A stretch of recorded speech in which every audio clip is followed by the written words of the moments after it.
Agora eu vou dar início com a contextualização da narrativa da obra Senhora de José de Alencar. Bom, inicialmente a personagem principal que nos é mostrada, Aurélia de Castro, ela tem um pai e uma mãe, e eles se casaram sem a permissão do avô de Aurélia.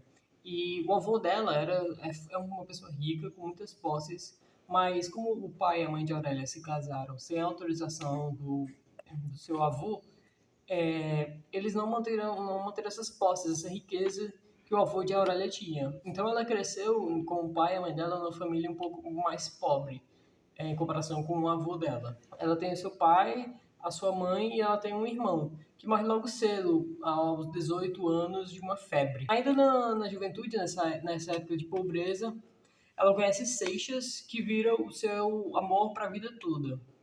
Contudo, já eles começando a se envolver, Seixas interrompe esse relacionamento deles porque ele vira noivo de uma mulher que teria um dote maior, que era uma mulher que tem um poder aquisitivo maior, poderia pagar um bom dote para ele, e ele viu nisso uma oportunidade de ganhar dinheiro, oportunidades que a Aurélia não daria a ele. Bom, o tempo foi passando, o pai e a mãe de Aurélia infelizmente morreram.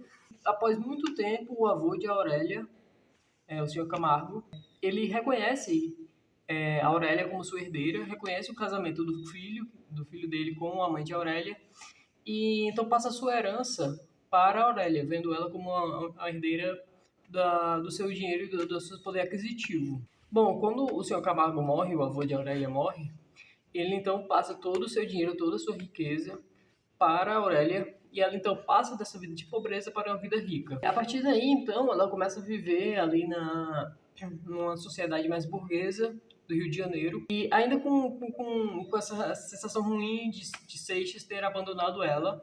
Ela não fica noiva de ninguém, apesar dos pedidos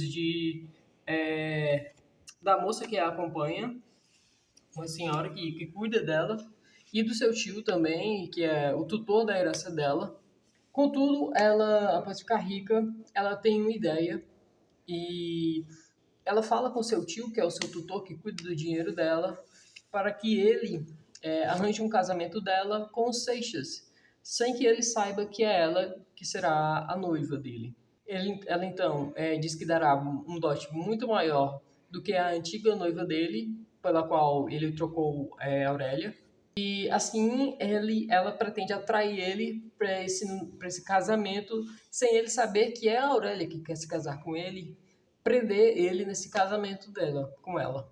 Bom, após isso, ambos se casam sem o conhecimento de Seixas, e ele se vê aprisionado nessa relação deles e busca tentar fugir dessa relação pagando o dote de volta que ele recebeu. A história vai se passando, os dois vivem um relacionamento muito ruim, ambos apesar de se amarem, eles não dão um braço a torcer, não reconhecem um que ama o outro, e eles vivem nessa situação ruim de vida. Até que vai passando o tempo e mais perto do final, Amélia dá de frente com Seixas e ele diz que vai pagar, que conseguiu o dinheiro do dote dela e que vai pagar para assim poder se divorciar dela e sair da vida dela. Ela então se ajoelha em frente a ele e diz que sempre o amou e que aquilo era mais uma revolta dela pelo fato dele ter abandonado ela. Então ela declara seu amor para ele e deixa toda a herança dela para ele em prova do seu amor. E assim a história termina com os dois tendo um meio que final feliz, entre aspas. Bom, agora passando para o estabelecimento dos vínculos afetivos entre os personagens. Aqui temos vários personagens. Temos, então, nesse estabelecimento dos vínculos afetivos, temos a pessoa que provavelmente é a mais próxima dela, nessa fase mais rica da vida dela, que é a dona Firmina, que é a mulher que cuida dela no dia a dia e que ensina ela coisas básicas de como ser mulher naquela época e cuida dela nesses bailes que acontecem, que ela vai da alta sociedade do Rio de Janeiro à época. E a relação delas é uma relação que não envolve dinheiro, que é um tipo de relação que acontece bastante aqui no livro. Dona Firmina parece que gosta de Aurélia e quer cuidar dela, da menina. Bom, temos outro personagem que agora sim envolve dinheiro, que é o Senhor Lemos, que é o tio de Firmina e que é o tutor dela, que cuida do dinheiro dela. A Aurélia parece não gostar muito dele, ela não queria viver com ele e não queria que ele fosse o tutor, mas ela aceitou os termos dele e ele passou a ser essa pessoa que guarda o dinheiro dela, que cuida do dinheiro dela.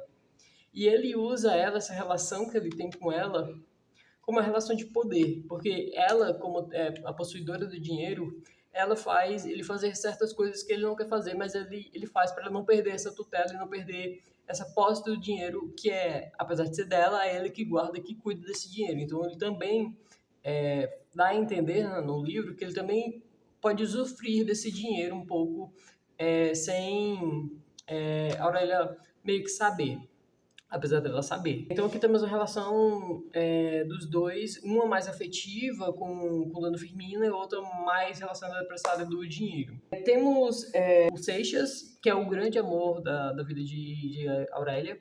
Então aqui nós temos essa relação de amor entre os dois, desde antes até depois, mas também temos essa relação com o dinheiro, afinal ela compra ele como seu marido. Temos também a relação de Adelaide, que é a moça que foi prometida a Seixas, que ia pagar o dote maior, um dote grande, quando ela ainda era pobre. E essa moça, Adelaide, ela é apaixonada por um homem chamado Torquato Ribeiro.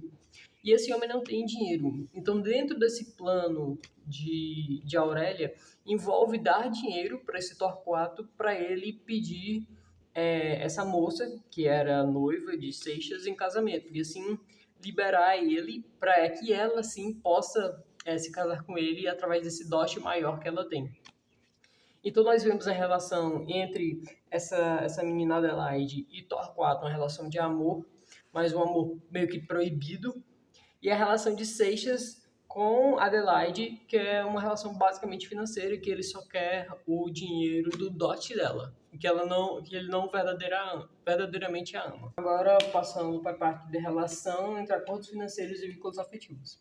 Aqui temos dois casos muito aparentes, que é o caso do senhor Lemos, que é o tio de Firmina, e que tem uma relação com ela basicamente, apesar dele ser tio dela, perdão, a relação entre eles é basicamente financeira, porque ele que cuida do dinheiro dela, ele parece, em alguns momentos, gostar dela, ter uma afeição por ela, meio que pretendendo ter uma relação mais amorosa com ela, mas Firmina não vê isso nele, vê ele só como um gestor da sua finança.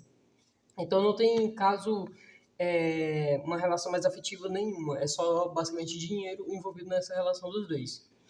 E temos a relação dos Seixas, que apesar de ser uma relação amorosa que os dois se amam, é basicamente toda envolvida no contexto financeiro, porque ela paga para ele se casar com ela. Ela basicamente, como ela mesma fala, ela compra ele por 100 mil contos de réis. Então, toda essa relação que eles constituem após ela ficar rica é uma relação basicamente dentro do conceito de financeiro. Porque os dois, apesar de se amarem, os dois estão nessa relação de casados só por causa do dinheiro. Bom, agora para finalizar, temos a visão da mulher no contexto do século XIX. Basicamente, naquela época, a mulher era vista como uma posse do homem. Apesar disso, a Aurélia contradiz um pouco essa visão, pois ela está na visão do poder, ela que manda em Seixas, afinal ela pagou por ele, e isso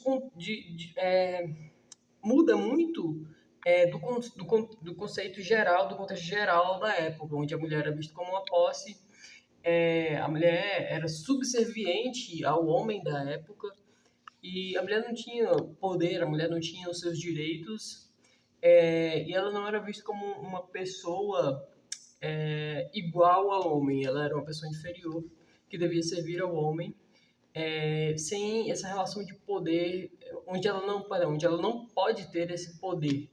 O poder não advém dela, o poder advém do homem, ela só serve ao homem. Então, é isso, eu queria agradecer, e essa foi a minha análise dos pontos que foram pedidos de Senhora de José de Alencar.